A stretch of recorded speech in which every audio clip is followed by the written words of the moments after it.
Hi, I'm Shane. And I'm Alex. And this is the RPM podcast. And welcome back to another post-race discussion.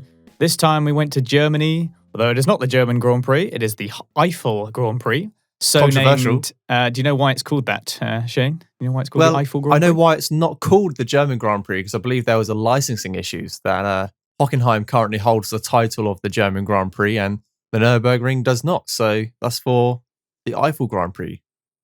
That's right, yeah. The Eifel, I believe Eifel is the name of the mountain range.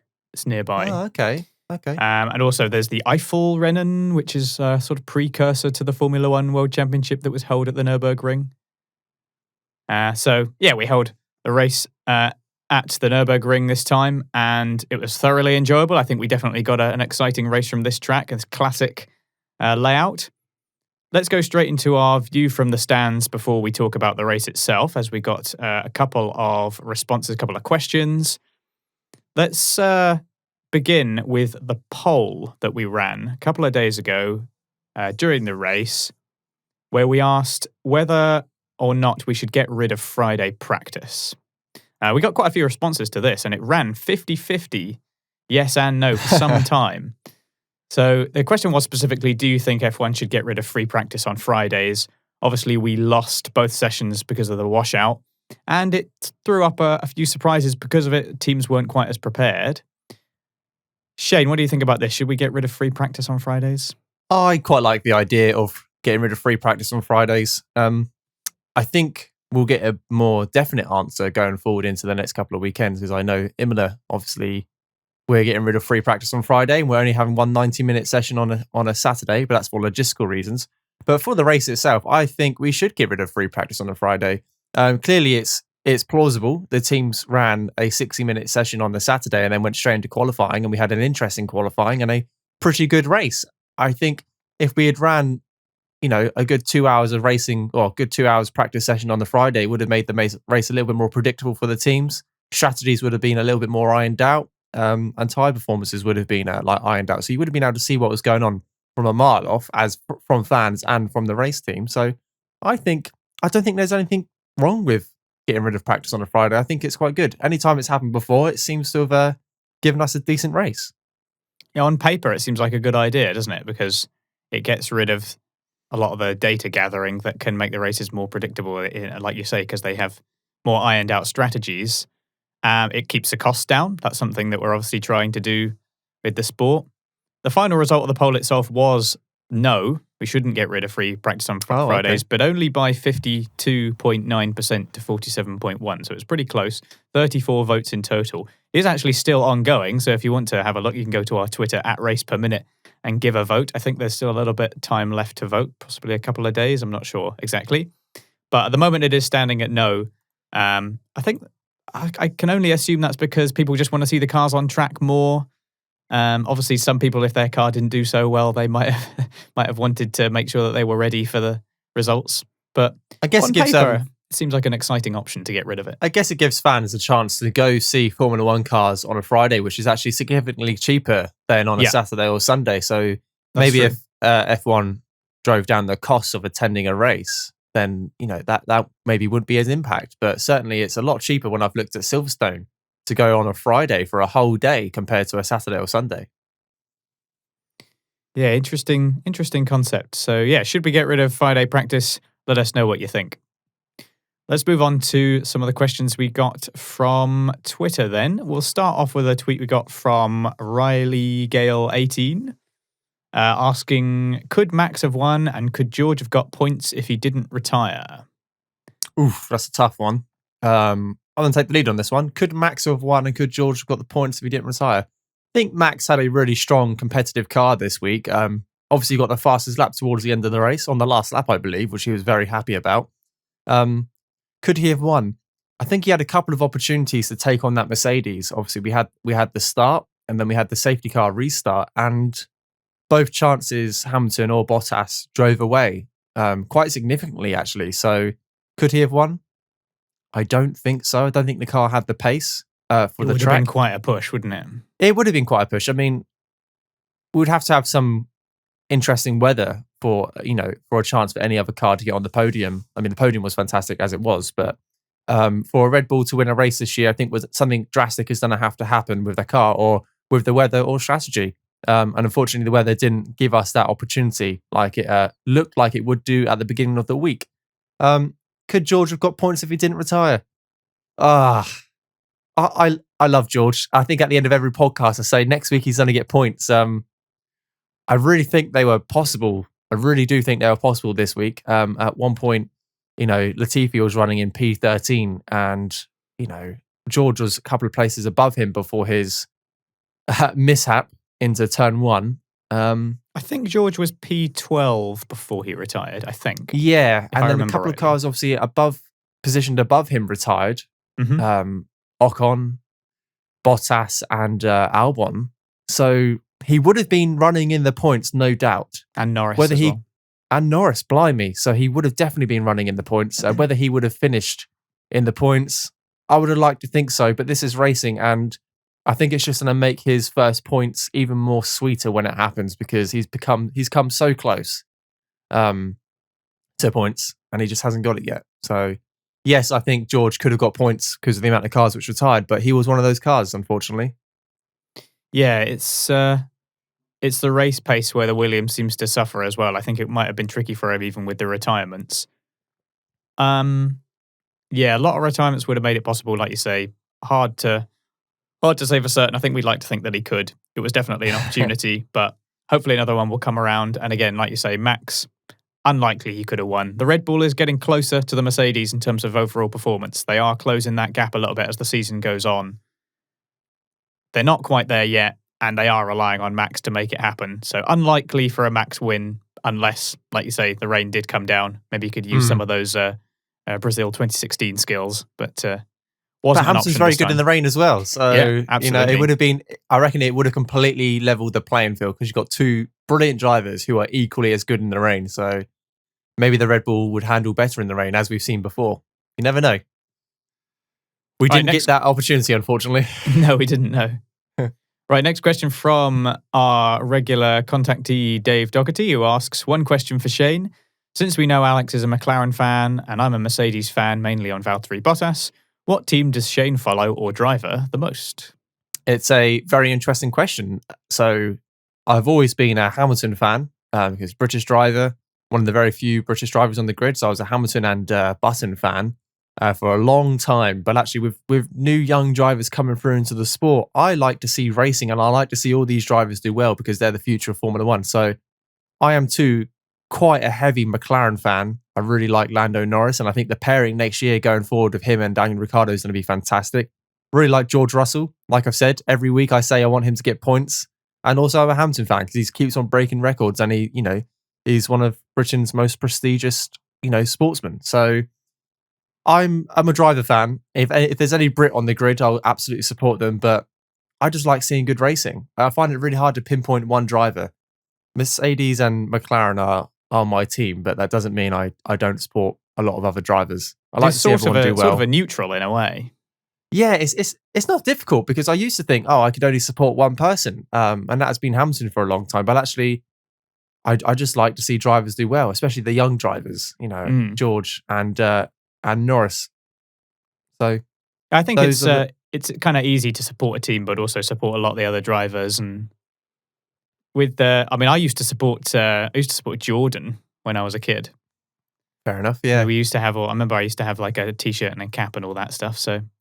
Well, I don't have any F1 merchandise, but I did say to my other half yesterday that actually when Ricciardo moves to McLaren, I'd be tempted to buy some McLaren merch because I think that's a brilliant pairing with a fantastic team with a great philosophy. So maybe that's my hidden answer. Maybe I am a McLaren fan deep down. Come to us. Come to the orange side. And that's where I'm going to be heading. So we'll see. I'll let you know what my first merch purchase is. So that should be a strong tale. But thank you very much for that question. Yes, thank you for all your questions. Keep them coming at RacePerMinute, or you can email us info@raceperminute.com. Right, moving on to the post-race discussion. But we're going to start with, we've obviously spoken about practice and how it was rained off. The weather wasn't brilliant. I think there was issues with the helicopter not being able to take off, there was no issues with it taking off, but it couldn't land in its a location it needed to land in, which is why practice was cancelled, P1 and P2. So P3 happened. Found it very interesting. I actually watched P3. 60 minutes of 20 cars on the track constantly, which was 19 cars on the track constantly, as Lance Stroll was not very well. So it was nice seeing that story unfold. I think a joke came in very early that Hulkenbach would be back to the grid, Hulkenbach 2.0 or 3.0, because he's now come back for his third race. And obviously, as practice went on, those rumours became facts, and then Hulkenberg came to the grid. And I just love the fact that he's this guy who just turns up and just steps into an F1 car and he can do what he does. But practice was fun to watch because it was a lot of testing happening quite frequently, and didn't have the normal proceedings. So moving on to Q1, Alex. Yeah, we saw in qualifying. Obviously, you already mentioned Hulkenberg. He had to come in very late notice to put in a lap. I think he was about 0.4 off Q2, I believe. Yes, he was 0.4 off Q2. I wrote that down. Which is kind of understandable, given that he's going to be driving a car that's probably not set up for him, and he's had no experience in it. And it's like, do a hot lap. Just go out there and do a hot lap immediately after it wasn't arriving like he in even your had Porsche. Practice to do, like his practice laps were the first 3 laps of Q1. That's extraordinary.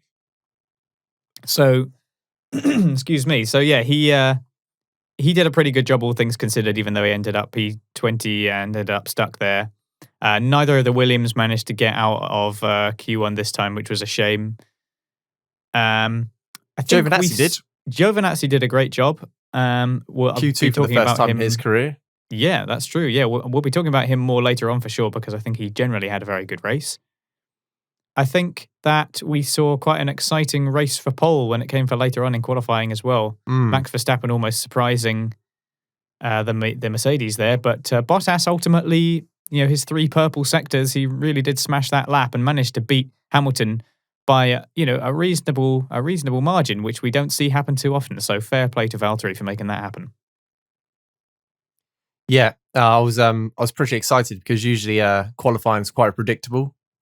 It's usually Hamilton who obviously tops Bottas, who pulls it together on the last lap. But maybe with the limited running this weekend, confidence wasn't high or the car wasn't set up as he wanted. But Lewis crossed the line first and took provisional pole, and then Bottas crossed the line and takes it from Hamilton, which was really shocked me. But like you said, with 3 purple sectors, he was always going to do that.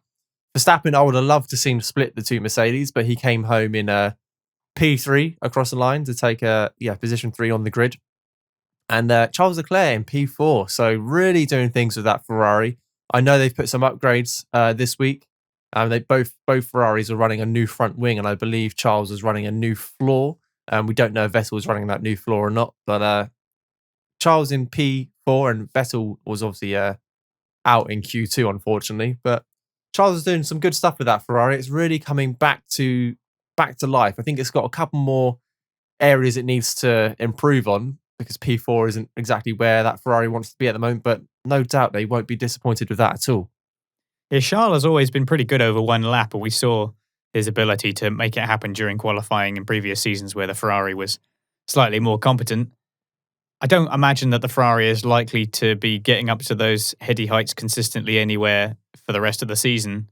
But yeah, Leclerc is making some magic happen in that car that Vettel just can't do, it seems. No, exactly. I don't necessarily believe that Vettel has completely forgotten how to drive the car. Obviously, there's difficulties with its handling that Leclerc is just able to overcome.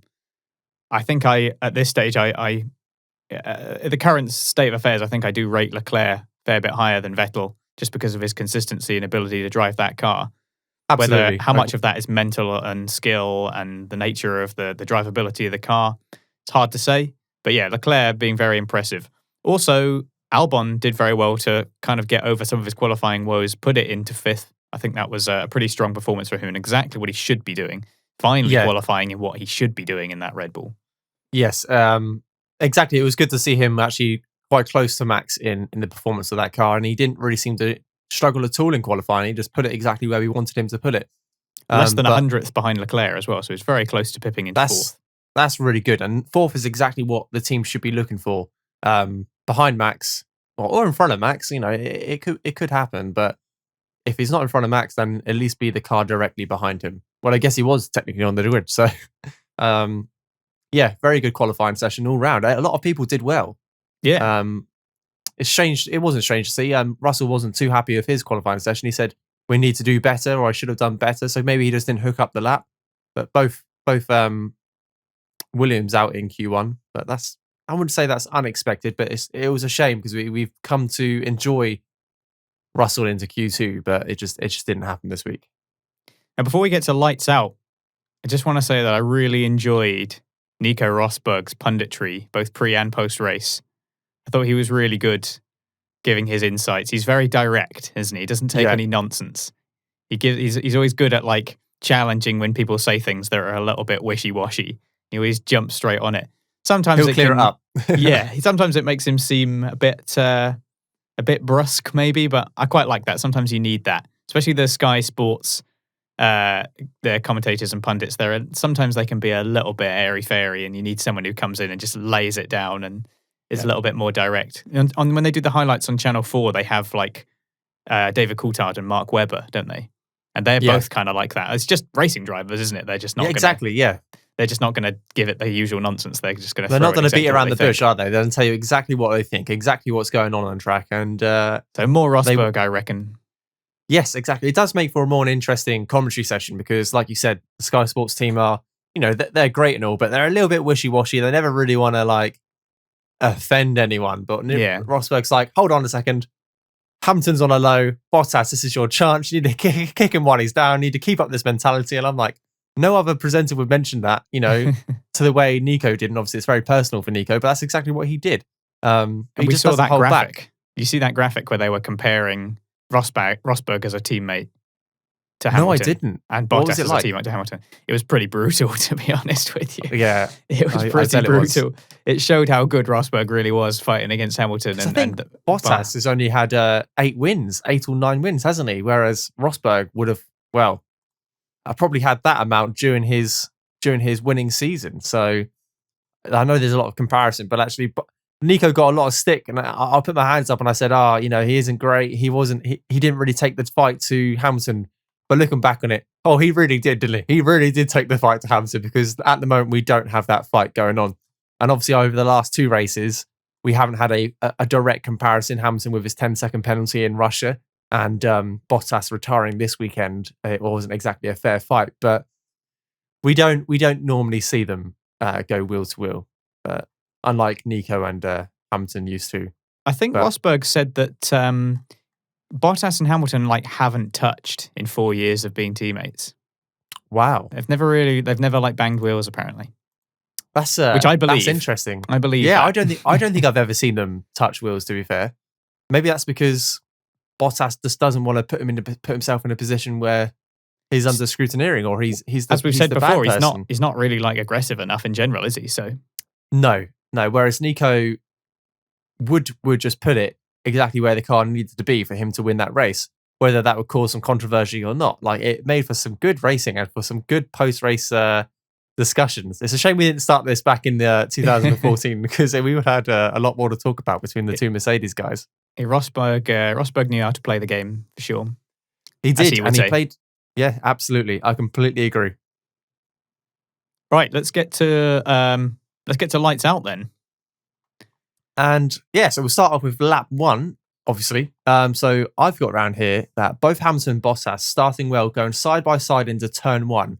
Initially, it looked like Hamilton pushed Bottas quite wide.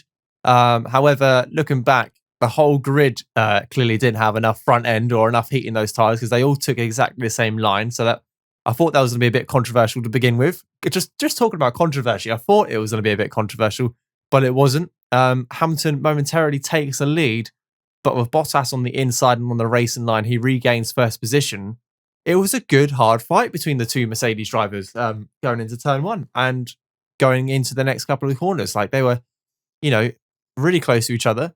Didn't touch, which is probably good for the sport, keeping them both in the race. But I thought at this point, you know what? Bottas is really really sticking it up for himself. He's not going to let that P1 go.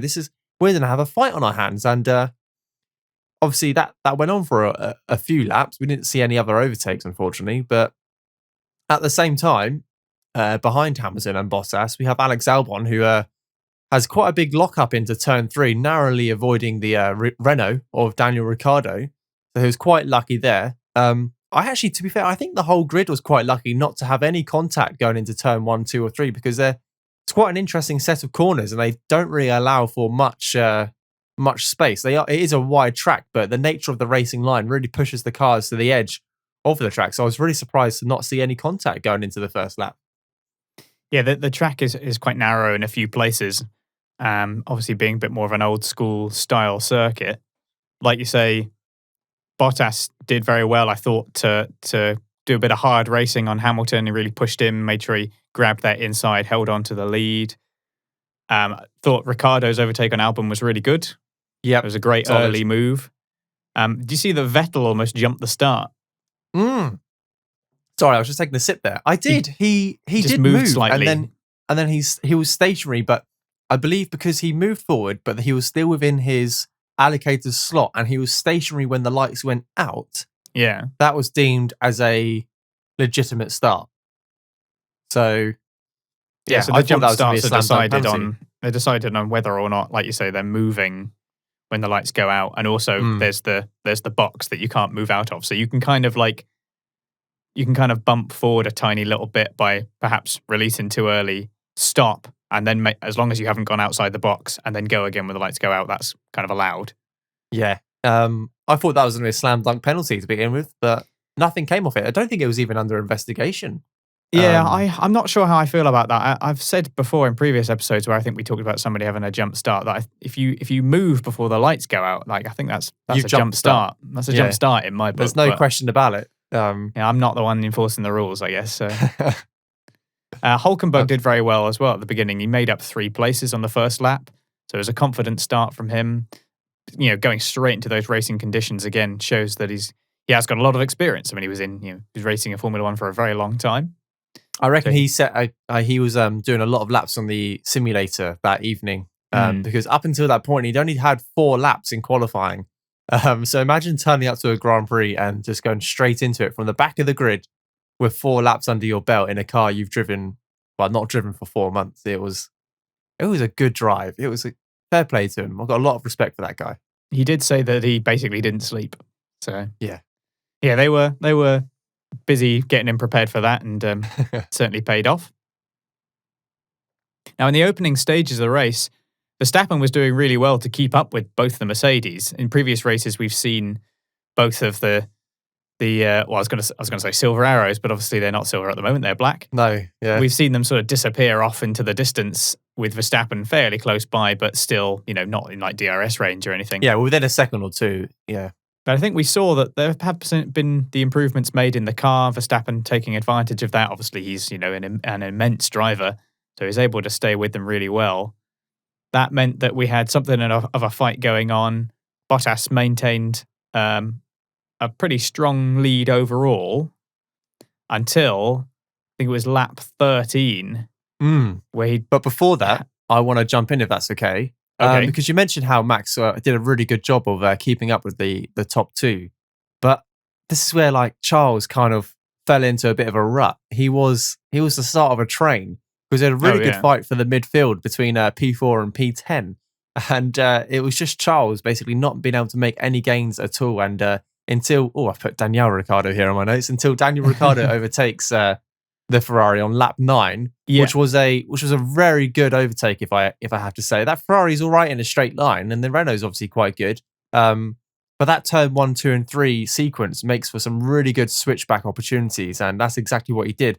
The Ferrari held the inside line and obviously took the racing line, but the switchback was really strong on Ricciardo's car, and he managed to get into P4 on lap 9, and that's where the Ferrari starts to go backwards. At one point, there was a graphic on the screen, and it kind of really shouted out what the current state of the Ferrari car is, because apart from the cars which should DNF, so this is quite later on in the race, it has the green arrow if they've made positions, and it's got the red arrow if they've lost positions, and the yellow line if they've maintained. Yeah. But every car which was still running had a green arrow above it because they'd maintained, apart from the 2 Ferrari cars. And at one point, it was like every car had gained positions apart from the 2 Ferraris. And I thought, that's a really hard thing to see. That's not good.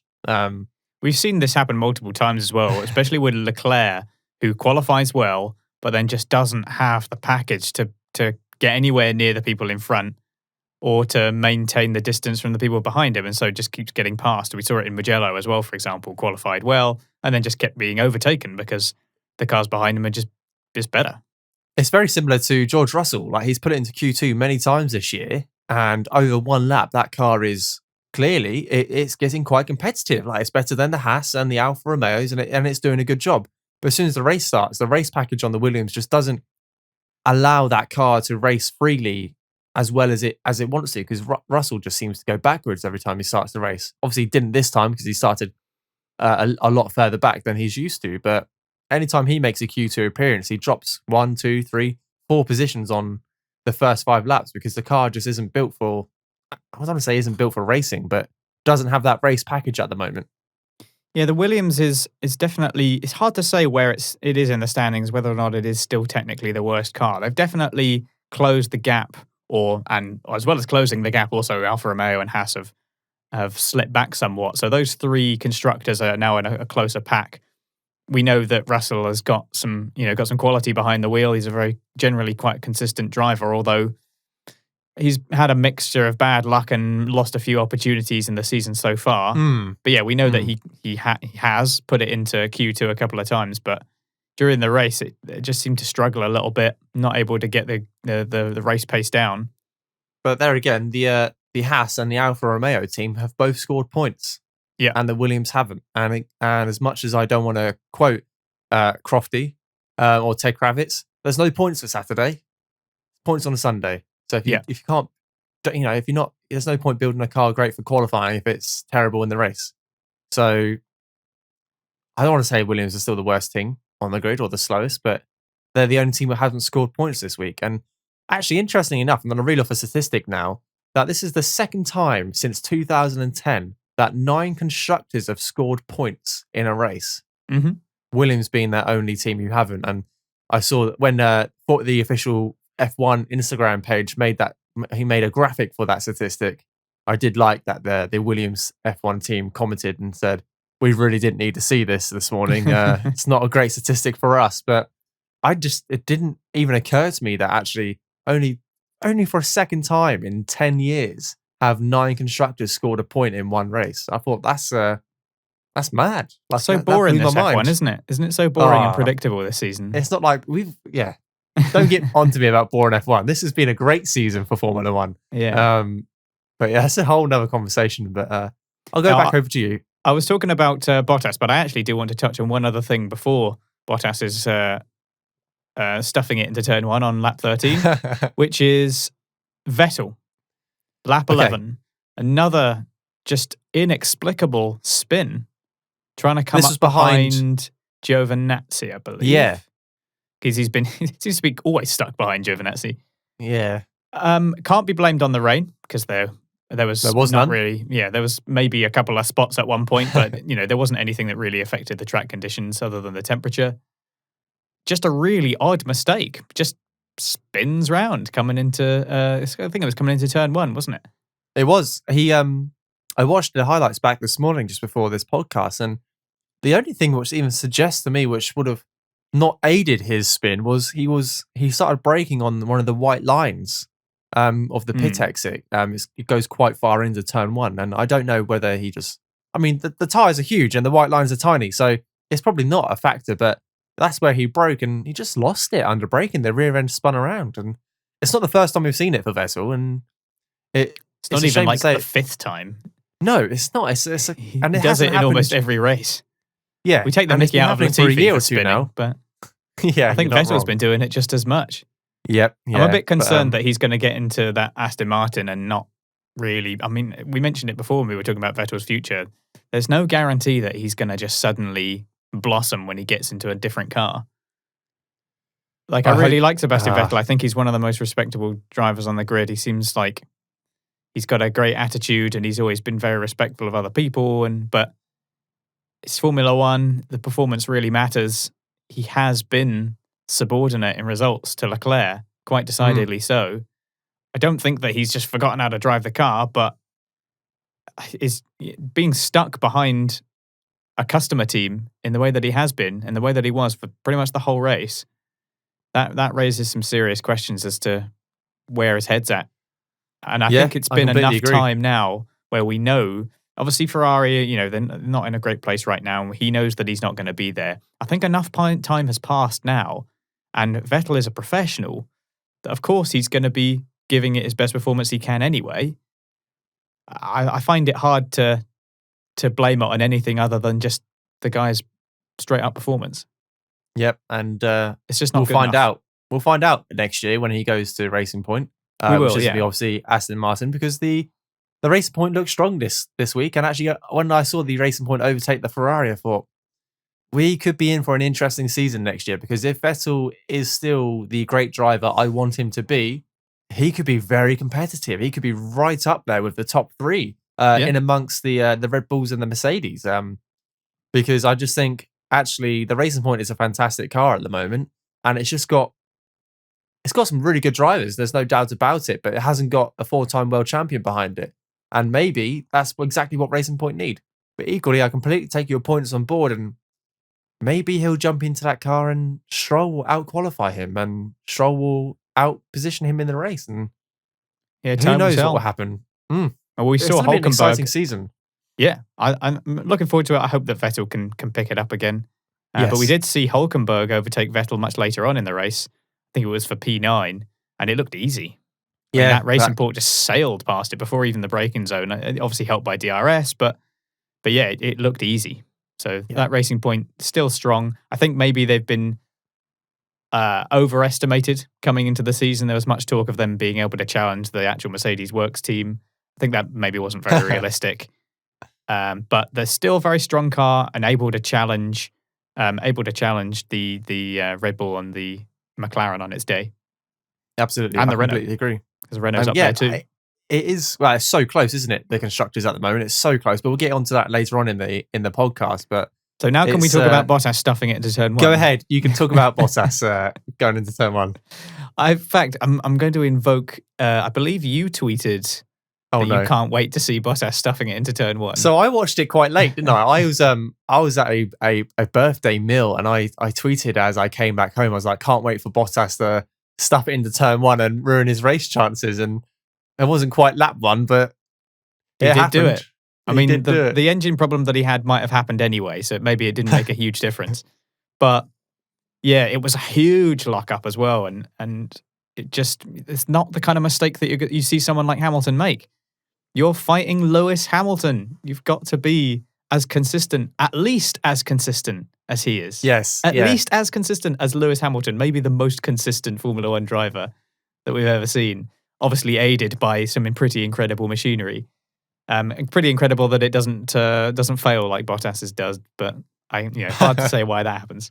So he has this huge lockup. He loses the lead to Hamilton shortly after as a result. Nearly missed on the live broadcast. They were like, "Oh yeah, by the way, Hamilton's now taken P1." I've got this wrote down. I was like, race director, why in the world did we not see this happen live? I mean, there's got to be a camera feed constantly on turn 1, and then if two Mercedes are going into turn 1 pretty close, that's usually a reason they cut to it. But I mean, Bottas locked up, and then about 15 seconds later, Hamilton got the lead. So it wasn't even like, okay, maybe not 15 seconds, maybe 10 seconds, but it wasn't like they didn't have enough chance to react. And they just cut straight to it. Oh, by the way, Hamilton's got the lead now. Oh, okay. How did this happen? Yeah, we had to kind of come back to that and see what was going on. Absolutely. And we also had to sort of cut back to, with surprise, to what happened later on with Bottas as he reported that he was losing power. This was about lap 18. Because we saw Perez just kind of easily going past him. And it was like, oh, what's going on here? So he had some kind of deployment issue. I think he was down about 160 horsepower because of something it's wrong the with ERS, the isn't it? Was it ERS, was it? Okay. Yeah, I believe so. So he just obviously they lost so much power that they had to retire him, and that's just he had that huge lockup, and he's got to do better than that when fighting Hamilton. Maybe that would have happened anyway, but a real shame for him. Not what he would have wanted. He would have at least been second or third in the end, and that's what he needs to be at the moment because he's come off a good weekend. You know, Hamilton got that 10 his race pace was generally Russia. pretty good. Yes, and he could have fought for that win, and I thought actually. He won last weekend, got a handful of points over Hamilton.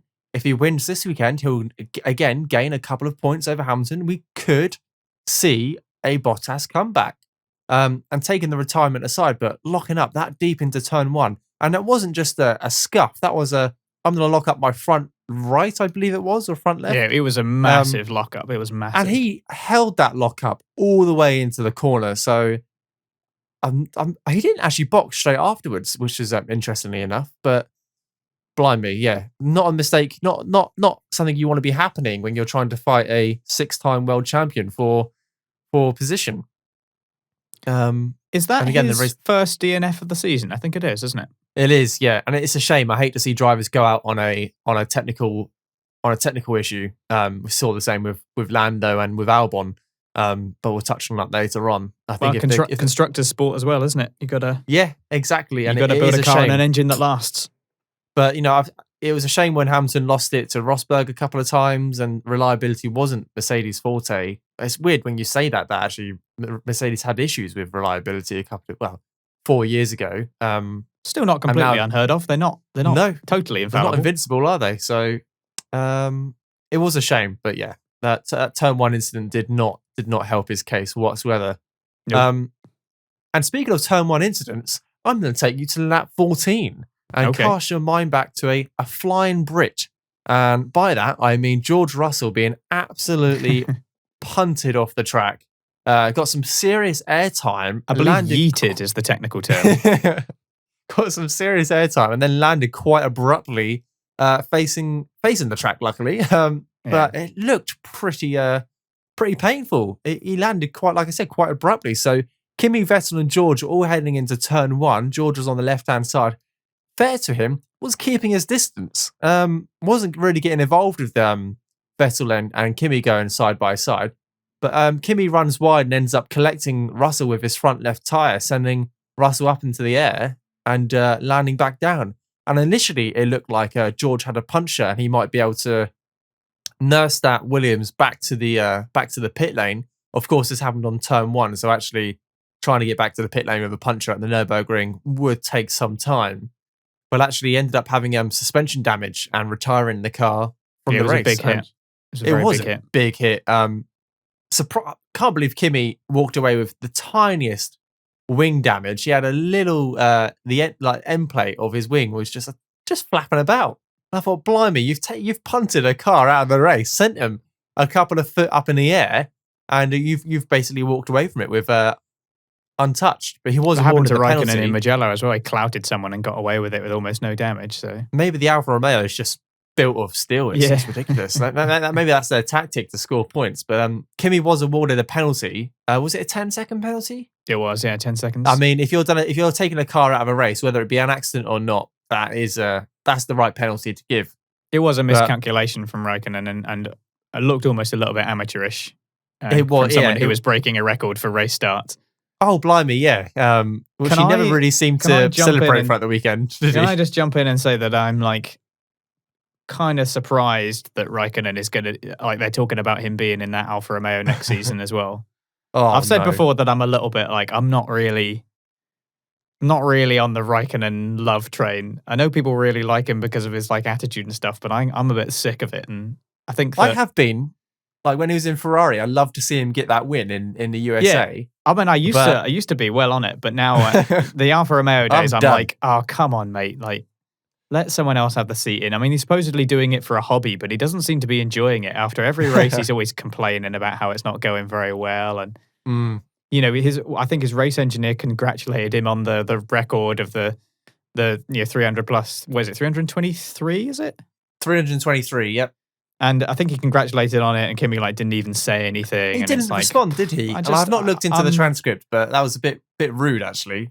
If he were having that attitude and still putting in solid results. I mean, he's not been terrible. He's still a very experienced driver, and in many cases has outperformed Giovinazzi. But I can't help but feel that is he really going to be an effective mentor for someone like Mick Schumacher? I was going to ask this. Do you think they're just holding on to him to coach Mick into the team? But would he even be good at that? I don't know. I don't know. It's not very personable, is he? So. Yeah.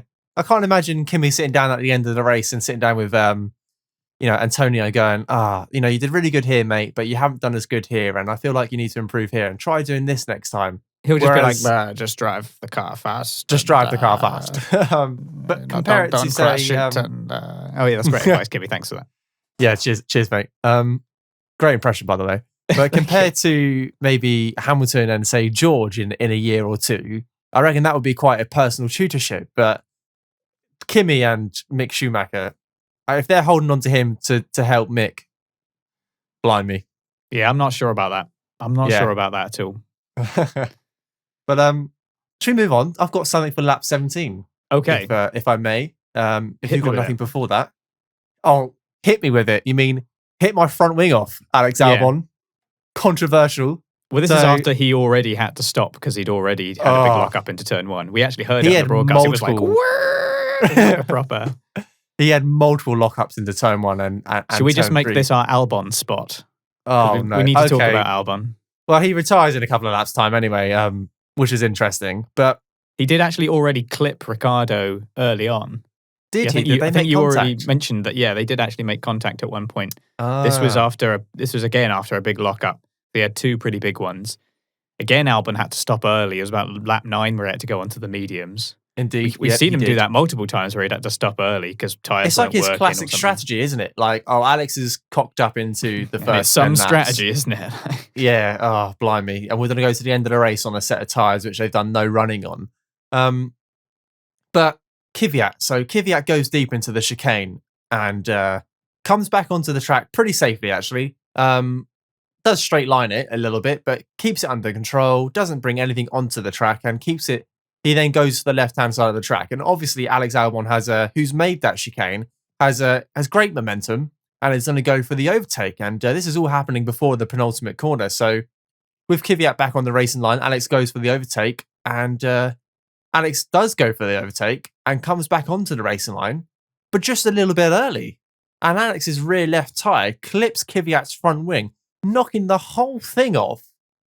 And Alex just drives on by with no puncture. And I get flashbacks to Spa when Nico and Hamilton were going side by side, and they had the slightest of Nico's front wing clipped Lewis's rear tyre, and he had a catastrophic tyre failure.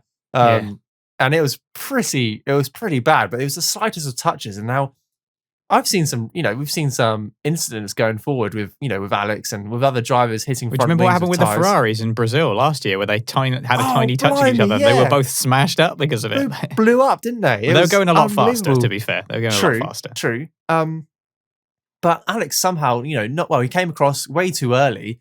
It reminds me of myself cycling to work and a lorry overtakes me. I pray to God that they don't come in too early and knock me off. But that's exactly what happened.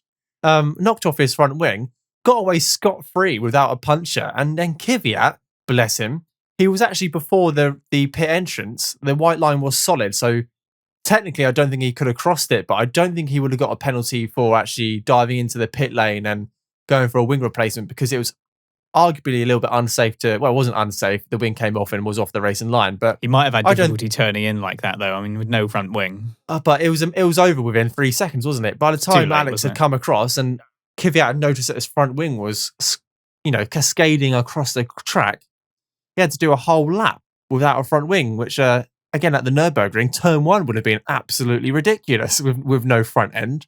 And Alex Albon, just another one of his. I can only assume that he cut in too early, probably thinking that Kvyat, having been on the grass, would be slower coming out of the corner and thus be further back. But Kvyat was on the track. Kvyat was on the tarmac. All 4 wheels were on the tarmac when Alex made that overtake. And correct me if I'm wrong, but I believe Alex had 2 mirrors left on his car. Yeah. So could he not just check that he had made the pass? I mean, it was just jumping in too early, basically. It was an amateur mistake. And unfortunately, this just summarized Alex's race, like with the multiple lockups into turn 1, collecting Ricciardo slightly. Locking another lockup trying to get past Gasly as well. Yeah, as soon as and that was on the 22. Mediums, wasn't it? That was on the mediums. So he just boxed. He went from softs and mediums and then locked up his mediums, and it was just unbelievable. Like, I don't want to turn this into an Alex Albon, like, hating on him every single podcast, but he manages to do something every single race, which I think you shouldn't be in that car now. You're not performing the way you should be. Like, that was a genuine amateur mistake. That wasn't bad luck. Like, the lockups were mistakes. You can blame that on the conditions. Hitting Ricciardo was an accident, but coming across in front of another car, it's dangerous driving. Like, he took a car potentially out of that race. It was not good. What's your thoughts on the matter, Alex, before I rant for another 5 minutes? The optics on Albon's situation were made further worse still with 5 little words over the radio whilst racing Gasly. Goodness.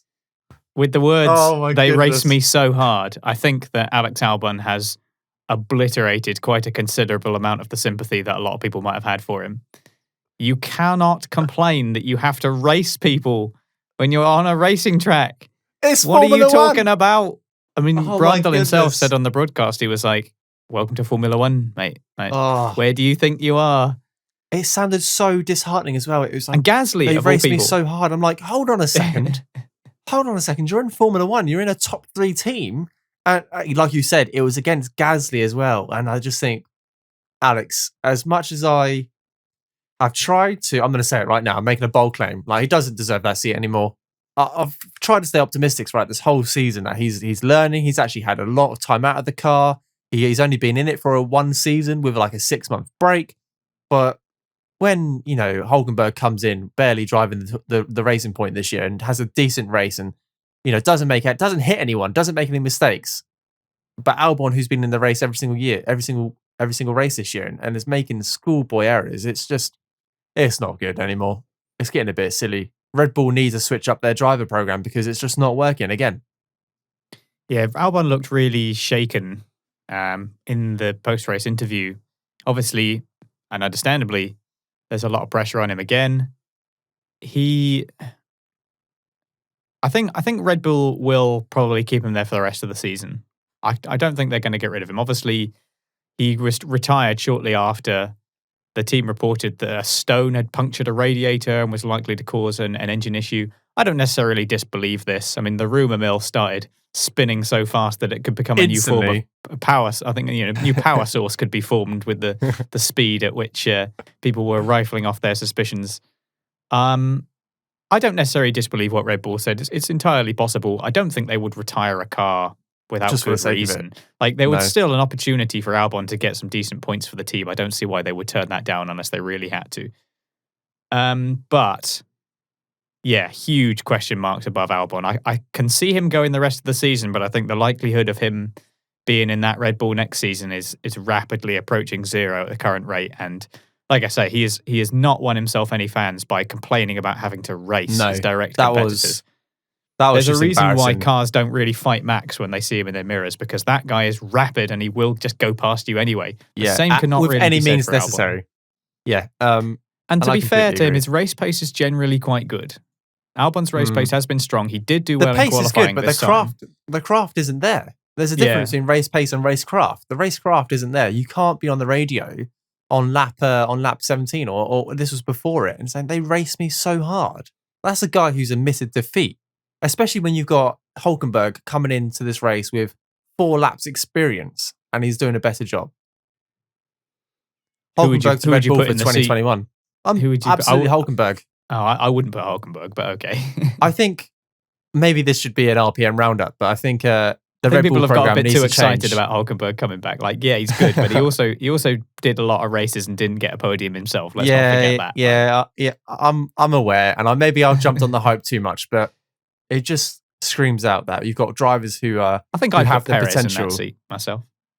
Oh yeah, I completely forgot about Perez. To be fair, it's a shame that he's losing his seat next year as well. Blimey, everything's changing. But So back, Albon, yeah, I think he retired, but obviously I believe what Red Bull said about the issue. I don't see why they'd retire their car without a good reason when they could still get some points. So to summarise from lap 18 to 23, 18, Bottas says he's losing power. 19, Bottas retires the car. Lap 23, Alex retires the car. Lap 26, Lando Norris jumps on the radio complaining about a loss of power. That's right, yeah. Sensor issue, I believe. Yeah, and they're trying multiple different settings to help him through.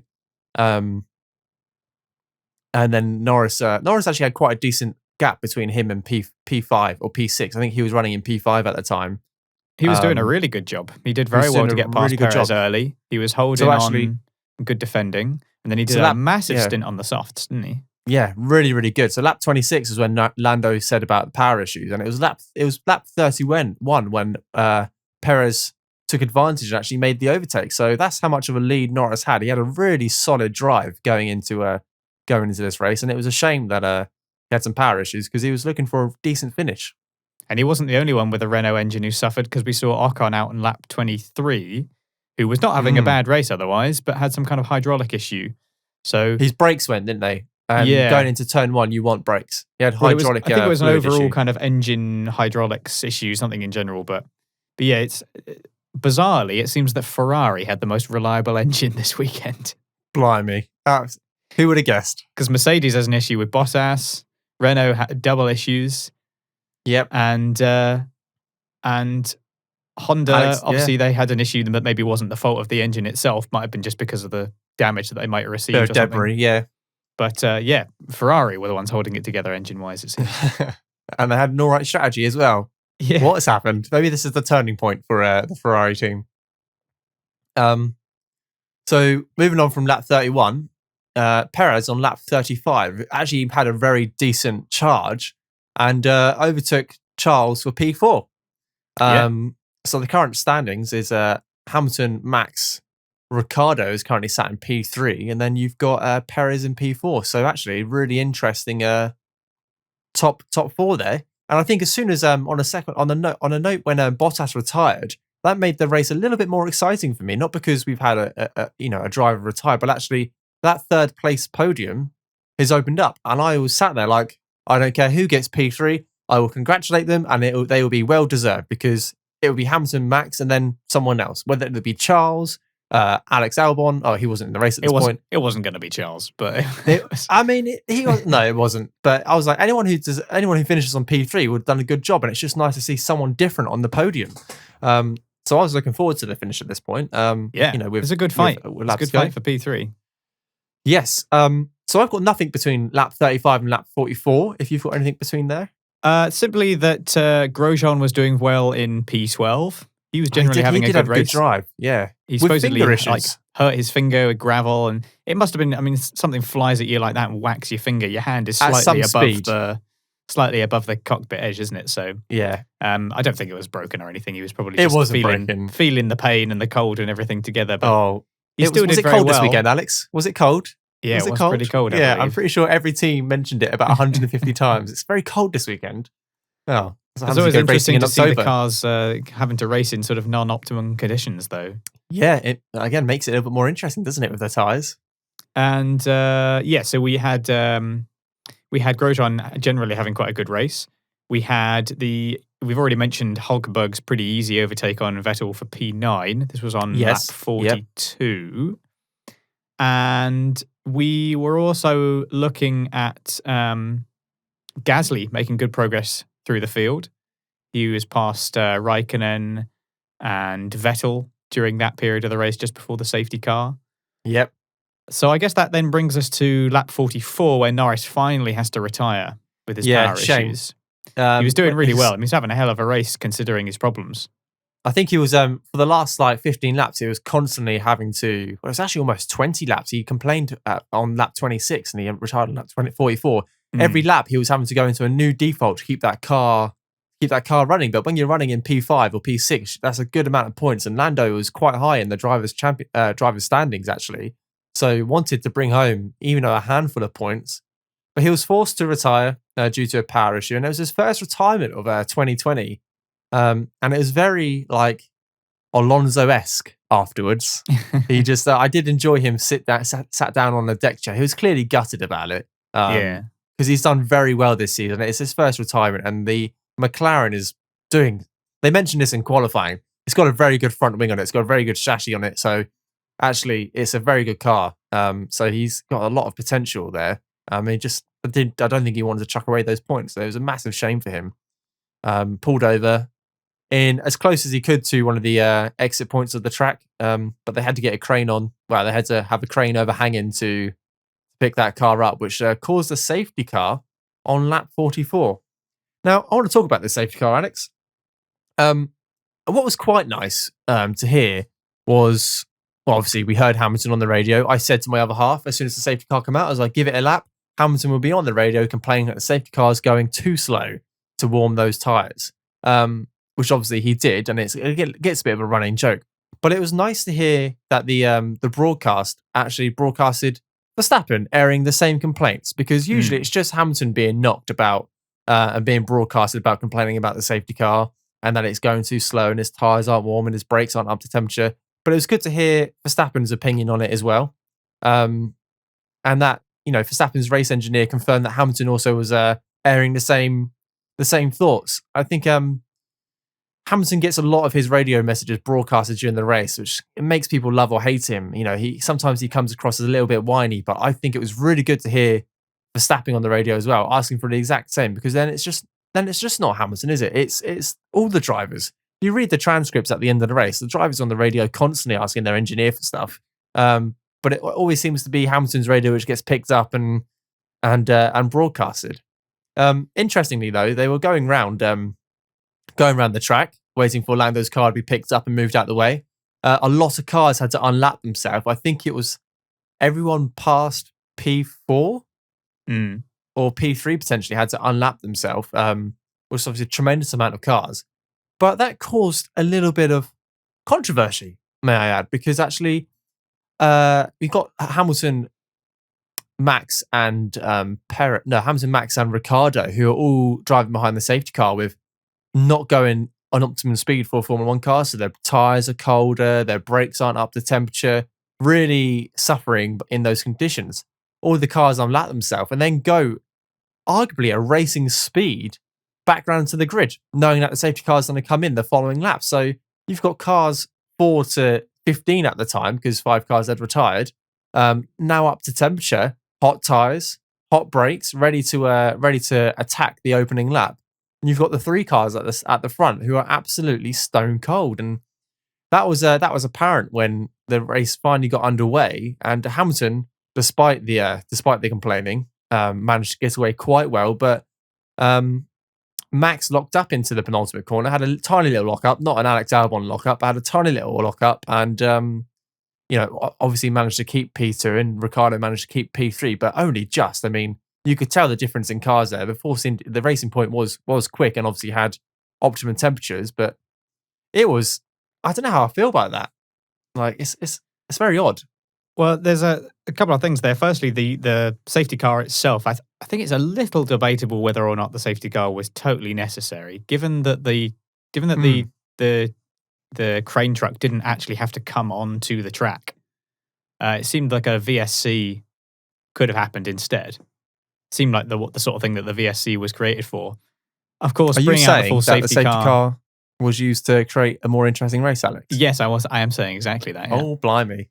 And I don't think I blame them, though. I think that's kind of fair enough, really. It does make it more entertaining. I can't deny that when the safety car comes out, it does make things more entertaining. So I'm kind of not surprised that they did that. In a way, there's very strong arguments for both sides. I mean, the VSC just ensures that it can keep going in more the way that it was before. The safety car shakes things up. One of those is arguably more entertaining than the other, whereas the other is more true to the state of the race. I don't know. I find it hard to be annoyed that it was more entertaining, to be honest with you. I do think that there was an element of this will spice things up again when they decided to bring it out, rather than it being, this is a huge concern for safety, we must bring out the safety car. So I think there was an entertainment value decision being made there. But you mentioned obviously the team radios. we do have to be very careful with these team radios. Obviously, we get what we're given on the broadcast. And it's very easy to take some of it a bit out of context when, especially when drivers get frustrated or angry and go, oh, well, they're just whining. And they all do it. They all do that on the radio. There's a lot of adrenaline going through their bodies. They're racing. They're obviously going to be emotional. And Hamilton is always pinpointed because he's Lewis Hamilton. He's the most famous figure, not just on the track, but in like the sport as a whole. He's an internationally recognized figure. Of course, he's going to get highlighted. People are going to see what he has to say, when in reality, it's an opinion shared by many of the other drivers as well because of the conditions, because of the temperature. Mercedes, of course, they have their DAS system that helps warm up the front tyres. He was able to use that. And you saw on the restart that he was able to get away a lot more comfortably going into those turns at the end and into turn 1 as well. Not only did he get away, he was then able to weave on the straight in a safe manner to get temperature up into his tyres to brake efficiently into turn 1. And I thought, blimey, I tell you what, that's pretty incredible. They've just done a race restart, and he's got enough of a gap to start weaving on the pit straight, which is arguably going to lose him time to maintain like a good braking like zone into turn 1. It was mad. When I saw that, I thought, blimey, I was like, that's a bit cocky. Well, not cocky, but every weekend that Mercedes does something that's scary. Yeah, I was just like, blimey, you've got such a lead in the space of 2 turns that you can safely, because you're not allowed to weave that much on on a straight to maintain tyre temperature. I was like, that's incredible stuff. Whereas Max is fighting Ricciardo behind him.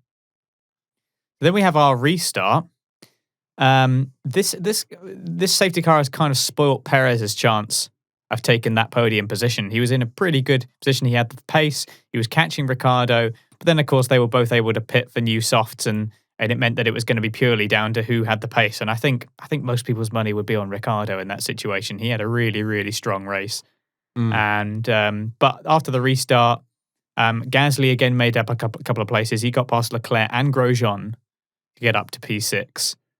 And Grosjean, who we mentioned already, was up into P12 and on lap 40 or so. He doesn't pit.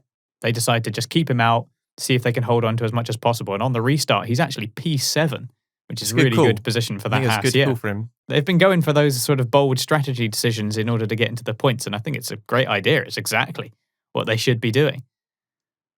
So there's a little bit of a ding-dong between Ricciardo and Perez, but I don't think it lasts too long. I think Ricciardo is quite decidedly holding on to that position. And we see at the end, I also have Verstappen doing very well to steal that fastest lap from Hamilton. Yeah, on the very final lap. Bit cheeky, wasn't it? Yeah, there's again, he's just throwing it around, doing very well. Not really miles behind the Mercedes this time. He wasn't just stuck on his own for the whole race this time. No. Do you have anything else for the restart before we kind of hit the end of the race? Before we hit the checkered flag?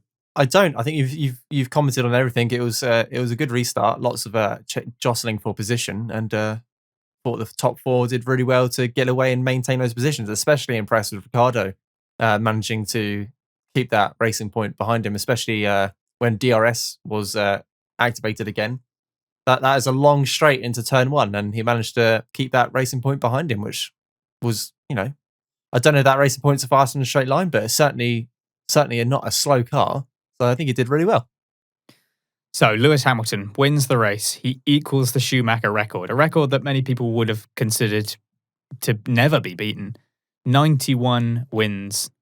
It's one of the true measures of success in the sport, and to hit that is incredible. And he's only going to go further. We're going to see 100 wins from Lewis Hamilton. Oh, absolutely. It seems pretty much guaranteed. We're going to see 100 wins, and he's just going to push the barrier up to yet another incredible level. Unless we see a retirement this year, which I wouldn't say is out of the question. No, because he's not signed for Mercedes next year. It would be interesting to see if he matches Schumacher's World Championship record and then retires. It's not out of the question. He's not signed for next year, but he does do his signing quite later on in the year. So I'm not sure, but yeah, if he's in Formula One next year, we're going to see 100 wins. And I'd just like to reiterate what Daniel Ricciardo said after the race. If you look at 91 wins for both Michael Schumacher and Lewis Hamilton, that's saying that Lewis Hamilton has won every single race for the last 4.5 years. And just comprehend that. Imagine turning into a sport since 2015, and Lewis Hamilton has won every single race from 2015 to 2020. That's how many races he's won.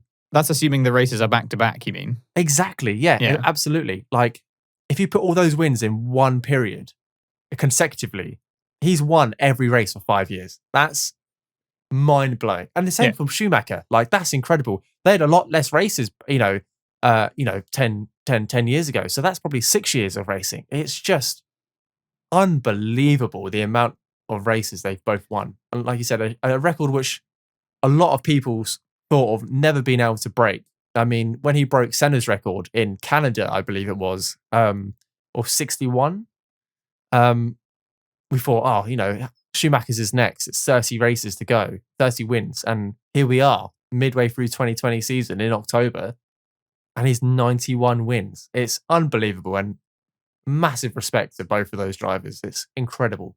Yeah, Hamilton fan or not, I think to be anything other than astonished at that is to live in an entirely different plane of existence. Like we're witnessing something obviously utterly historic, and congratulations to Lewis Hamilton. I think he thoroughly deserves it. Max Verstappen did very well to get his P2. Very strong performance overall again. That's what we come to expect from the man. He got his fastest lap. Daniel Ricciardo finally gets onto his podium for Renault. It's the first podium since his win at Monaco in 2018.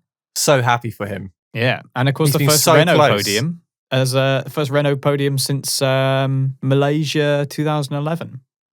It's bittersweet, isn't it? I think he said that a couple of times. Obviously, he's got this podium and he's with Renault, but obviously he signed for McLaren Mercedes next year. Can't wait to see him in McLaren. It's going to be great. I mean, undoubtedly, it's going to be fantastic. But he signed for McLaren before the season had even started due to the nature of this year. But yeah, seeing him on the podium, it's good to see him back on the podium. And I love the fact that everyone was expecting him to do a shoey. And it wasn't until he sat down. I know. He said the champagne was so cold, he completely forgot to do a shoey.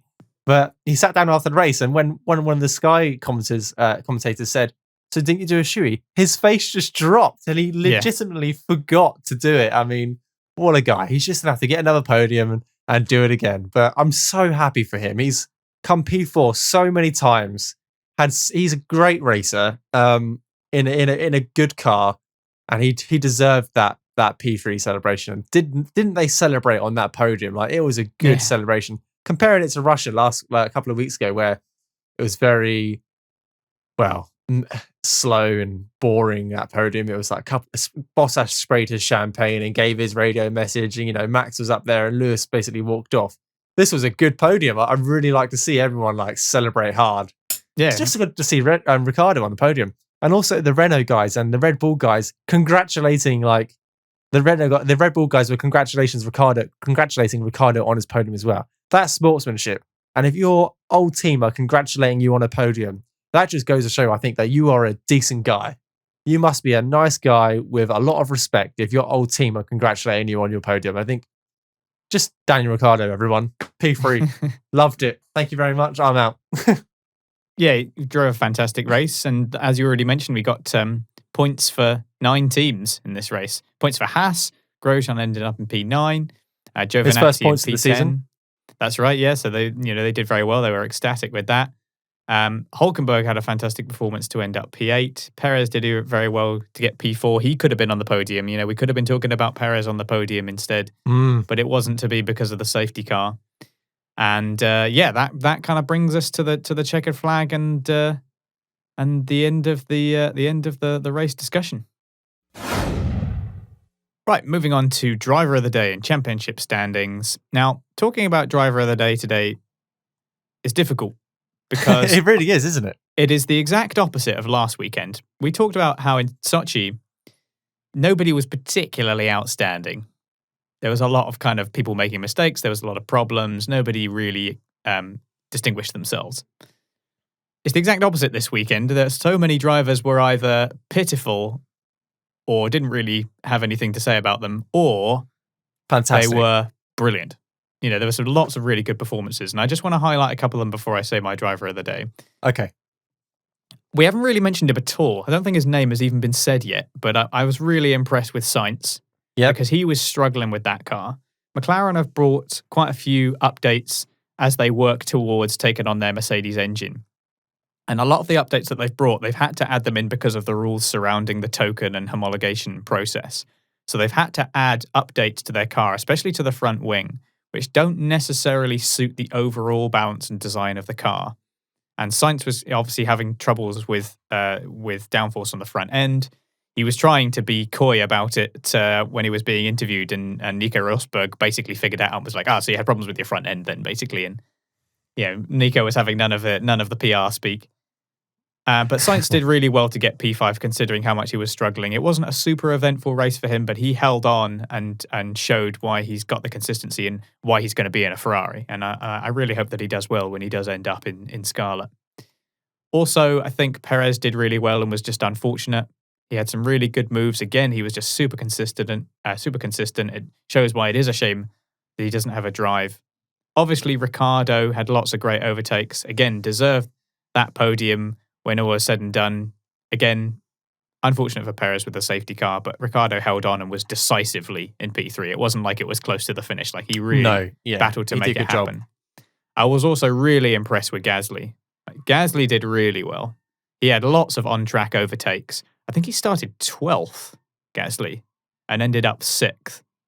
And most of it was on-track overtakes. Yeah, he was helped by some of the retirements, but he had a really good push, and he showed that he was able to hold his own against Albon, who was in a Red Bull. So, yeah, I think he did a really good job. However, driver of the day has got to be Nico Hülkenberg. It always feels churlish not to give it to him. To show up with so little notice, so little track time, from last on the grid to end up 8th in the points with great overtakes to understand that car. Yeah, got to go with the popular vote on this one. It's got to be Hülkenberg. I completely agree. Like you said, like we've mentioned, he had 4 laps of qualifying before this race started P20 and ended P8. And it's not very often that we agree with the public vote, because usually it's more of a popularity contest than it is a skill contest. However, I want to give a shout out to Grosjean as well. Got that Haas into P9. That's great. You brought home 2 points, and Giovinazzi as well in P10. I think everyone in the top 10 did a really good job. Obviously, Hamilton, it would be very hard to give Hamilton driver of the day, because we're so used to seeing him do superbly. He would have to do something unusually great. He would have to DNF in qualifying and win the race for it to be a driver of the day contention, which is a shame. He's set such a high standard.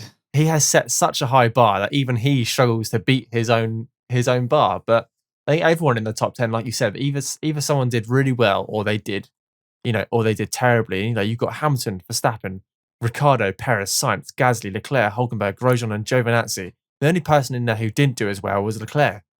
And he started P4 and finished P7. So actually, any of those 9 drivers could have been driver of the day if a guy hadn't walked onto the track, just after qualifying, jumped in the car, and then finished P8 from P20. So Nico Hülkenberg, driver of the day. We agree on one, which is really good. Yeah. We'd have to argue our points at all, but I want to see him back in the sport. I know your thoughts on it. I know you think he's had his time, and you like to see young drivers come through, which I completely agree with. But this guy is coming in and finished P8 in a car he's driven for 4 laps. There's something there. Maybe some time out has revitalized his energy. Maybe it's giving him the boost. It's experience. He's a very, very experienced driver. He's driven a lot of different cars, and he's not just driven in Formula One. He's obviously driven in lots of fun. He's a Le Mans winner. He had a very good junior career and all the rest of it. He's a very experienced driver. It shouldn't be too much of a surprise that he's capable of doing this. He's not some young gun. The guy's been around a long time.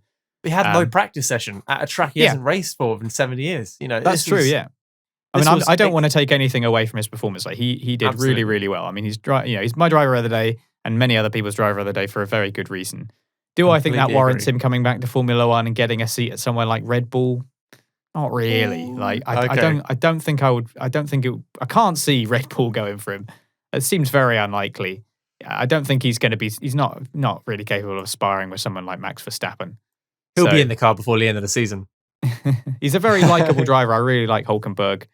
I can't see him coming back in a full-time seat in Formula One. But then again, I did say that about Fernando Alonso as well, and here we are. So I could be very wrong about that. We'll see.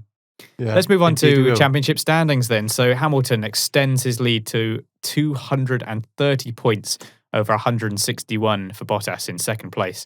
That's crazy. It does now feel inevitable that Hamilton is going to be champion. I mean, if it didn't already, it certainly does now, doesn't it? Yeah, it's almost 70. It's 69 points, if my maths is correct, difference between the two drivers. Obviously, 25 points for a win. So Hamilton is 2 clear wins, easily ahead of Bottas now. Yeah. And I was thinking about this during the race. I was thinking, will Verstappen bump up to P2? Because he's been really consistent this year. But actually, Verstappen's had a couple of unlucky races where he's DNF'd on the first lap. So actually, Verstappen still maintains P3 and Bottas is still in P2. But there's only 14 points between those two. So I'll be interested to see if Bottas finishes the season in P2, which will also, start asking questions about their lineup. Well, not for next year at least, but going forward. There's a very close battle between second and third, and there's also a very close battle between fourth and 12th, basically. Yep, it is amazing. So Perez now pushing his way up to 5th and Ricciardo up to 4th. Norris is slowly being bumped down. Obviously, he's unfortunate not to finish this race. Albon is still doing better than both the Ferraris, I suppose. But really, because of Gasly's win, there really isn't much between him and Gasly right now. And looking at the constructor standings, it now means that McLaren are bumped back down to 4th.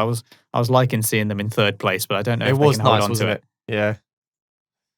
And Renault as well, fighting them for that third. That 3rd place constructors championship is very, very exciting. It's very open because of the Ferrari woes this year. It's quite nice to see another team maybe get that 3rd place. I just want to point out that I don't want to bash on Albon anymore, but he's got 64 points compared to Verstappen's 147, and Verstappen has DNF'd a couple of times this year.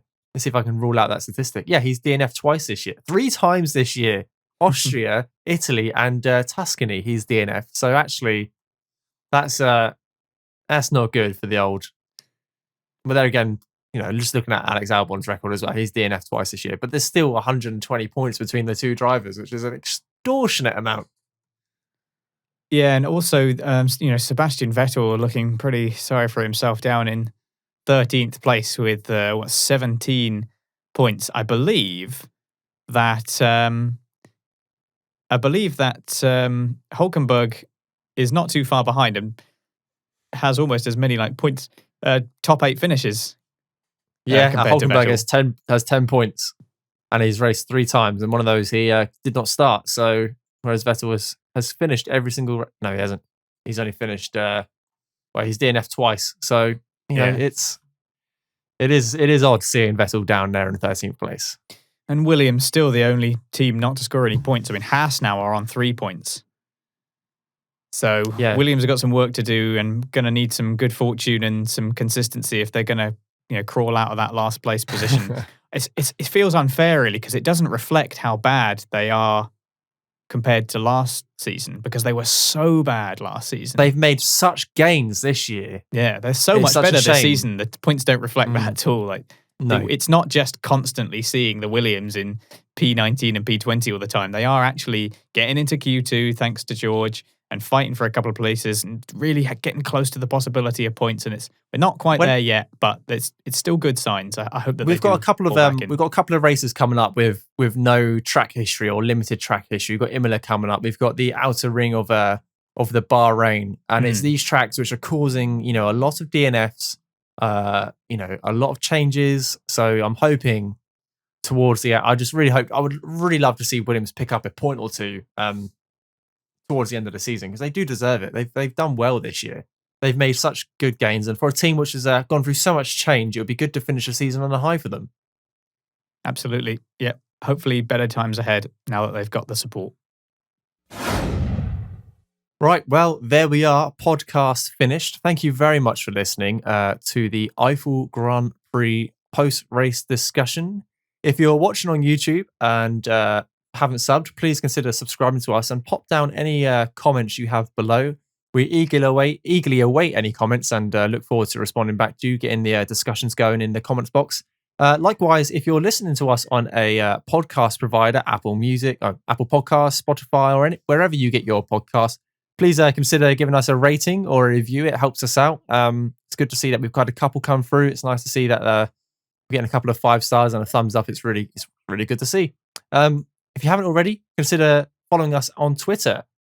We run polls most weekends and interact with pretty much every single comment we get. We love to hear what you guys think of the races and think of any polls, get into the conversations. And like you heard earlier in the podcast, we read out most of your questions and get back to you. We do encourage people to record their questions, whether that be video or audio, and send it to us at our email address, which is info@raceperminute.com, which means that we can play your question back on the podcast and react to it live as we go on and record it. Just gets that interaction up, and it varies up the show, hearing another voice up rather than Alex and I's. And finally, if you haven't already, have a look at our Patreon. We've got a couple of tiers there. It really helps us out. You can look at that website by going to www.patreon.com/raceperminute. Any support is greatly appreciated. I believe you can support the show for as little as £1. Is it, Alex? Is it £1? Yep. £1 is the first tip. Yeah, £1 a month. Which join us on Discord. Yeah, exactly. Have conversations with us in Discord and get chatting to us. So have a look on that. And that's pretty much it. So thank you very much for listening to this podcast. Pop all your comments down below. Tweet us, email us, do whatever you feel necessary. And we will see you next time. Thank you very much. Thank you. See you later.